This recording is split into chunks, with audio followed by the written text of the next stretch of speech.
is the Marketing Mindshift podcast with Stephen Mueller.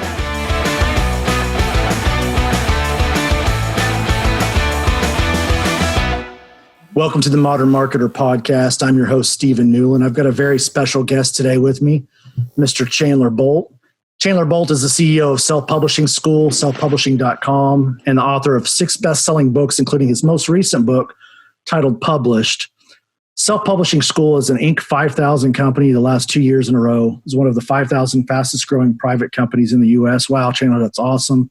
Chandler is also the host of the 7-Figure Principles podcast. Did I say that right? 7 Figures Principles? Yep. And the Self-Publishing School podcast. Through his books, podcasts, YouTube channels, and Self-Publishing School, he's helped thousands of people just like you write their first book. So without further ado, welcome, Mr. Chandler. Yeah, great to be here. Thank you so much for having me. So before we dive into what everybody knows you for on writing a book, let's briefly talk about the current crisis our world is facing, right? What have been some of the takeaways that you've experienced and learned during this season? What new or improved disciplines or habits that you've developed during the season that you want to continue? And also, have you identified anything that you might want to cut? Yeah. Oh, so much stuff that we want to cut. So, I mean, for us, we're in a time of it's literally our theme for the whole quarter is getting back to the basics. And I think, is just like a lot of other small, medium-sized businesses. I mean,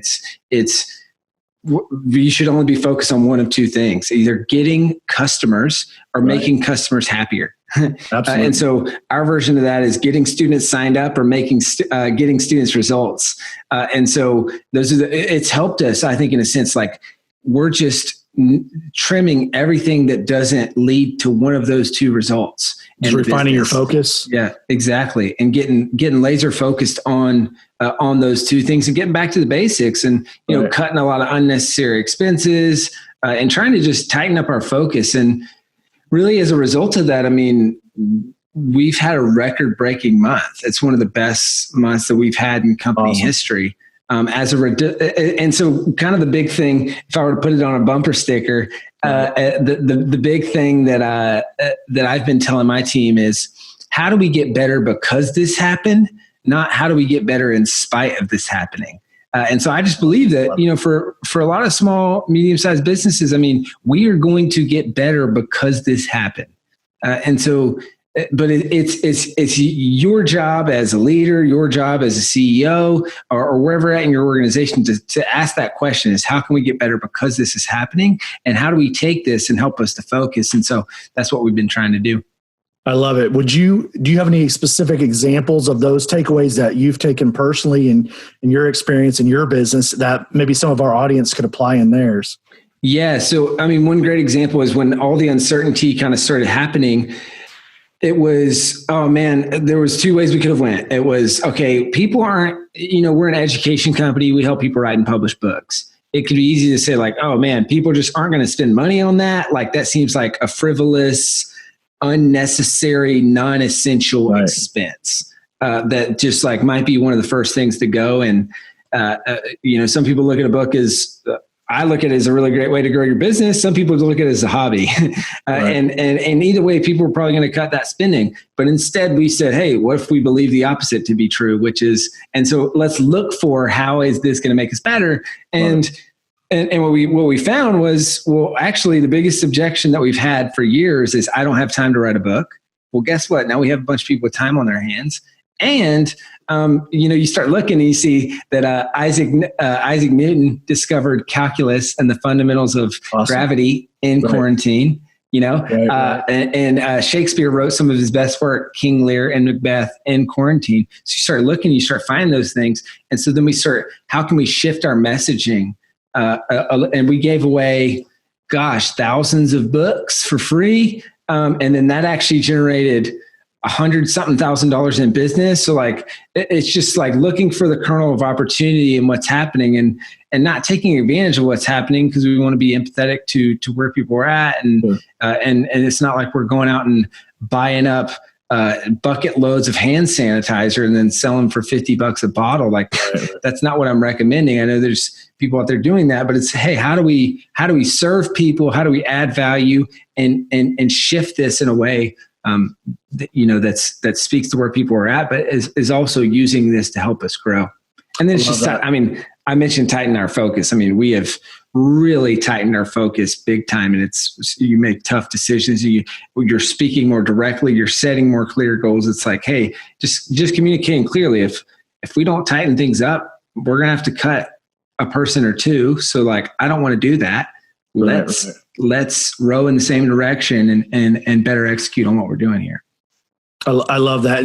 And you mentioned, some of the greatest works that we know today were written during periods of quarantine or plague or whatnot. And so, that really brings up an interesting point.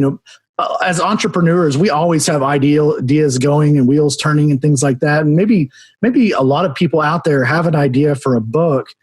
Maybe some of them know what they want to write about, but maybe some of them's got so many ideas they know they've got it in them to write a book, but they don't know where to get started. Like, how do you help coach people choose a topic to write a book on? Talk about that a little bit. Yeah. So, one of the first questions I ask is, what's that thing that you know about that you get asked about all the time? Or maybe it's the broken record conversation that you just keep having over and over and over again. And so for business owners, it's probably what's the thing that in every onboarding conversation or every sales conversation, like you just keep repeating the same things. Yeah. And the best way to expedite and improve the onboarding process or the sales process is to write a book on that thing. And then now all of a sudden, you're increasing your conversion rate from a sales perspective. You're decreasing the amount of time that you're spending onboarding a customer or a new client. All those things, so for most people, that's the best place to start. Or like a little bit different is what's a problem that all of your target customers have that you know how to solve, and write a book that solves that problem. And that helps them begin the conversation with you to ultimately end up doing business with you. Excellent. So along those lines, but I want to shift gears just slightly, and let's briefly talk about how you got inspired just to get started in this line of work and coaching others to reach their dreams of writing a book. Yeah. So I wrote and published a couple books, and it was I did not think I would be here. So I was, I'm a C-level English student, college dropout. I hated reading and writing, and I certainly didn't want to write books. But I learned some things, and I wanted to teach that to others. And so I wrote and published a book, and then it did decently well. And then people started asking about it. And then I said, okay, why don't I teach some of these folks what I learned? And then they did well. And then we just kind of, ever since then, it's just kind of been off to the races and changing lives through writing and publishing books kind of as the mechanism of that. Great. What's the biggest holdup from people that they know they have this dream in them, or they've had these thoughts for a long time? Like, what's their holdup from getting started? What do you find in your experience? Yeah, from getting started, I think people tell themselves that they don't have the time. I think also people think there's imposter syndrome as who am I to write this? And, I don't know if I'm qualified and all that, but really it's making your first progress. Yeah. And the journey, I'm sure I know you've written books, and it's like that, the rough draft, that's the hard part, right? And so for us, we try to get people laser focused on getting your rough draft done. And until you get your rough draft done, nothing else matters. And once you get your rough draft done, you start to see the light at the end of the tunnel, and you start to believe that this is possible. So just really like laser focusing people on that. And that's what we found helps kind of people get started quickly and start making meaningful progress. And you kind of hit the nail on the head earlier. I knew that I always had books within me, but like you said, it's like, who am I? And trying to be humble, but yet we know we have information to share to help others. Mm-hmm. What specific? There's a lot of people out there watching this podcast, and they're probably on the fence with the same concerns that I had. And like you mentioned, like, how do you get them past, like, it's how this is a tool to help others. And, it's not about your ego necessarily. Yeah. The best way the best analogy I could give is kind of like I was in the Scouts growing up. And I remember my Scoutmaster, he said, just kind of jokingly, he said, when we're out camping, if you run into a bear, you don't have to be faster than the bear. You just have to be faster than your friend. Right. And if you're faster than your friend, then the bear's going to get your friend and not you. And right. I think the similar thing applies here is like, you don't have to know everything. You just have to know a little bit more than the person that you're teaching. Right. And in a lot of cases, someone might not resonate with a Tony Robbins or Gary Vaynerchuk or something like that, but they resonate with you because they relate to you. And so they wouldn't read that person's book, but they'll read your book because they either know of or can relate to you. And now all of a sudden, that's the one book that they read all year. Because most people don't read a lot of books, which is very sad. I think the average American reads like 1 or 2 books a year. And so you can be that gateway to them actually reading that, but then also you can connect to them in a meaningful way and not in a way that's like, oh, they're way out there. Like, this is not relevant to me. I can't do this. I'm not Tony Robbins. I'm not that person. But I think you can resonate, and you just have to know a little bit more than the person that you're teaching. Great points. I think you hit the nail on the head on multiple fronts there. One thing I often tell my team is progress over perfection. It's forward progress. And I know Simon Sinek talks a lot about that in his book, The Infinite Game, where, a lot of us are used to finite games, like basketball or baseball, where there's a set time period, there's a set number of players on the field, there's a set number of rules. And in business, we don't have that. It's an infinite game. The players are changing, the product may change, all these variables. And so it's always, like you said, about I can't talk today. Progress over perfection and moving the ball forward. We can perfection never exists because we can always learn, grow, improve, and tweak. So I think that's a big thing that I see on my end is people get so hung up on the perfection myth that sometimes they don't even move forward because they get so hung up. And then two, you also brought up a good point where people might not relate to Tony Robbins. Maybe they relate to a Dave Ramsey or a Grant Cardone or someone like that. And so I know that for a fact, that's why a lot of clients are drawn to our business, because we don't, our approach is we don't like to sugarcoat things. We don't like to be a yes man. We don't like to necessarily tell you what you want to hear. We tell you what you need to hear. And we kind of give you that gut level honesty. Like I mentioned prior to our interview today, we're big believers in to be clear is to be kind, and clarity, And so the opposite is true. When we're unclear to our target audience or customers, we might be thinking that we're doing them a favor by being polite or kind. And don't get me wrong, customer service and those things are important. But at the same time, when we're looking for self-improvement and self-awareness, we need that gut level honesty. And so that's why, we're going to attract a certain crowd that others aren't going to attract, and they're going to attract people that we're not going to attract. And so the good news is there's room in the marketplace for all of us. If right. 100%. So moving on, we talked about some of the hangups that people have. They know they want to do it, but they don't know where to get started or what to write about or other hangups. A lot of people right now, and you kind of highlighted this a little bit earlier, but I want to go a little bit more in depth. A lot of people think the current coronavirus quarantine is a horrible time to write a book, right? And so, like you said, some people might think it's a luxury or a hobby or whatever. People like you and I see it as a great time to, we've got some extra time to learn and self-improve and work on strategies to grow our business and others' businesses. Like, why do you think it's a perfect time to write a book right now in this current crisis that we're all navigating through? Yeah, I mean, we've got the time. It's are you going to use this time to watch Netflix or are you going to waste this time, or are you going to use it to plant seeds for your future?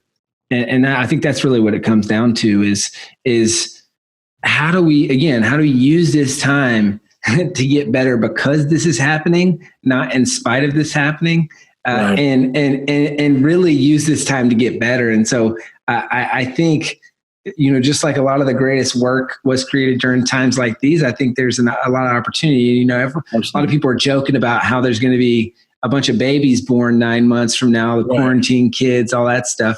Well, I believe that there's going to be a bunch of book babies born over the next month, 2 months, 3 months. I mean, we had 53 books published last month. We've already had 50 books published this month. I mean, we're doing a shelter in place writing challenge right now with our community. And I think it's been like 9 or 10 days. And last I checked, this was yesterday, so it's definitely way up from that. There was already 1.4 million words have been written. Our community, it's just like, it's just awesome seeing so many people rally towards this and using this time to get better, and using this time to plant seeds in their future. It's been really inspiring to see. I love that. And as I kind of highlighted earlier, I just recently finished up my new book, The Marketing Mindshift, that'll be coming out here anytime now. And I know it took me a little bit longer than originally our target was 90 days, but it took a little longer than that. And that's fine. But I know that your big thing is you really try to target 90 days. Tell me a little bit about why you target 90 days. Yeah, it's kind of like businesses operate on a quarter cycle, right? We plan in quarters and 90-day sprints. I think we're just big on achieving that goal in 90 days. And I've seen it happen because I've done it. I mean, I think one of my first books, it was something like 75 days from idea to published. And so we just believe in that model. And sure, like a lot of students will take 3 to 9 months. But either way, I mean, traditional publishing, you're taking 2 years. Right. And then even self-publishing for a lot of people is they take years and years, so they dream about it for a decade and they don't actually make any progress. And so our goal is to shortcut that. And I believe in Parkinson's law, which states that an object will swell in proportion to the amount of time, money, energy, whatever that you give it. So it'll fill the container.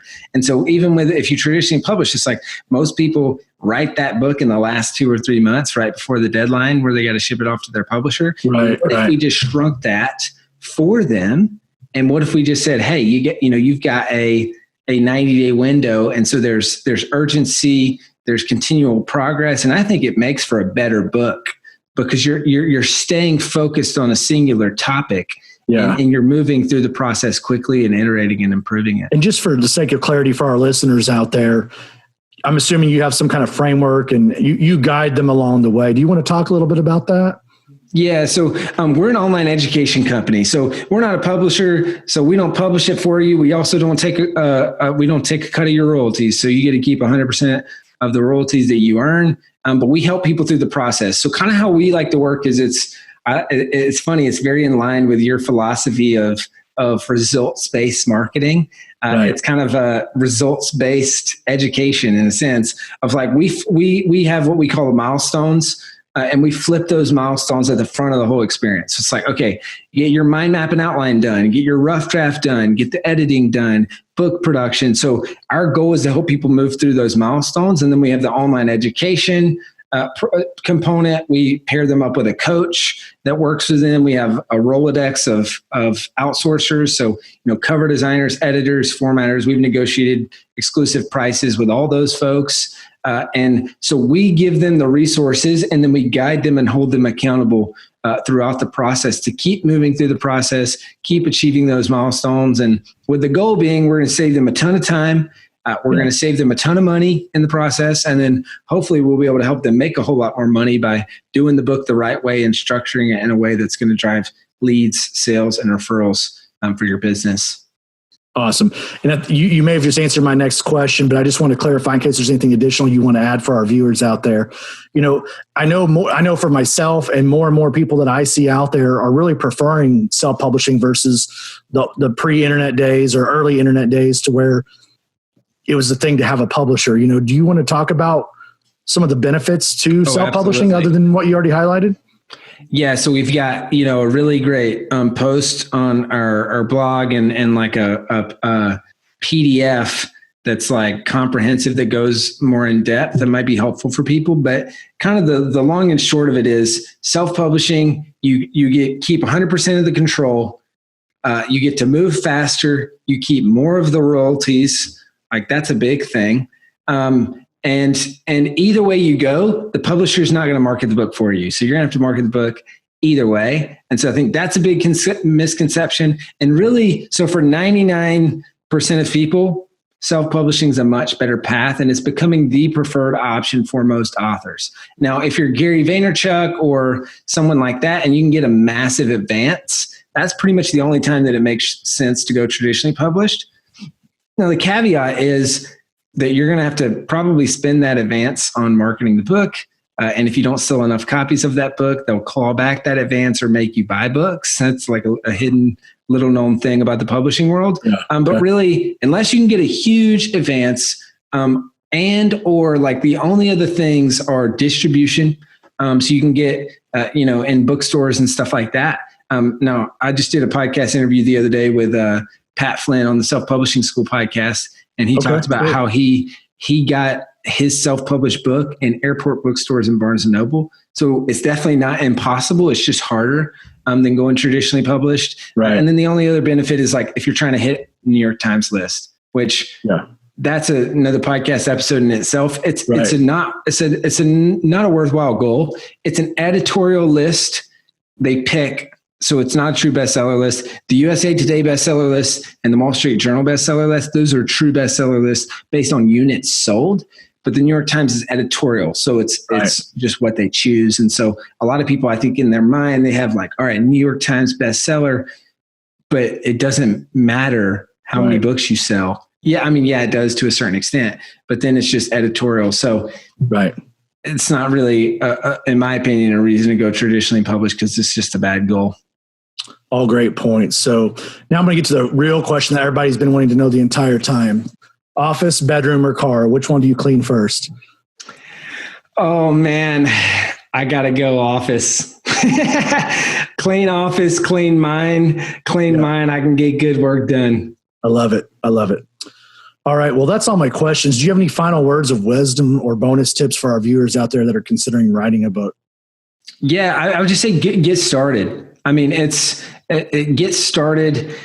Start writing. Like take 15 minutes as soon as this podcast is over and create a mind map and about what you would write about, and start thinking about the ideas. And I think you'll really be surprised at how much knowledge is in that noggin of yours. It's way more than you think. Yeah. So start on the mind map, and then we've got a really cool tool called the Book Outline Template Generator. It's on our site. We've got a article on how to write a book, and it's embedded in there. Basically you click a couple buttons and it spits out a 25-page Google Doc that's literally like the title page, the copyright page, the table of contents, the chapter headings, and you just copy that and then start typing inside the Google Doc. So use that, get started, get your mind map done, and get right. And let's use this time again just to plant seeds in our future and to make progress on your book. And remind our viewers one last time on where they can get your latest book at. Yeah. So if you go to self-publishingschool.com/published, like I just published a book, you can get a copy of the book for free. All you have to do is pay shipping and handling. So it's on the site. If you go there, you'll find it. It's my book, Published: The Proven Path from Blank Page to Published Author. Awesome tips. Ladies and gentlemen, you've heard it from the man himself, Chandler Bolt. If you guys think you have an idea for a book inside of you, definitely take his tips. Go check out his website. Chandler, I want to thank you personally and honor you for taking your time to share with our audience on tips to help grow their business and really just get their passion outside of them and share it with others that can relate to them, as we talked about. And so I just want to thank you and honor you publicly. You're welcome back anytime in the future. And we just want to thank you again. Hey, thank you so much for having me. I love what you're doing. I love your guys' philosophies of results-based marketing. I think it's something that way more people need to be paying attention to and thinking about in your marketing. So love what you guys are doing, and thanks for having me on. And for our viewers out there, again, we'll put all the links on the screen so you can link to Chandler's stuff, you can link to our stuff, and we'll see you on the next podcast. Thanks for listening to the Marketing Mindshift podcast. If you're enjoying learning from Steven on this podcast, please be sure to show your support by rating, reviewing, and subscribing on iTunes, Google Podcasts, Spotify, YouTube, or wherever you listen to your podcast. Please make sure to also share this podcast with your friends on social media. If you're looking for more resources to help take your business growth skills to the next level, or for a copy of Steven's book, you can find that at getstevensbook.com. Thanks again for tuning into the Marketing Mindshift podcast with Steven Newland. Order your copy of the Marketing Mindshift at getstevensbook.com and follow us on social media at Synergy Creative and at Steven Newland.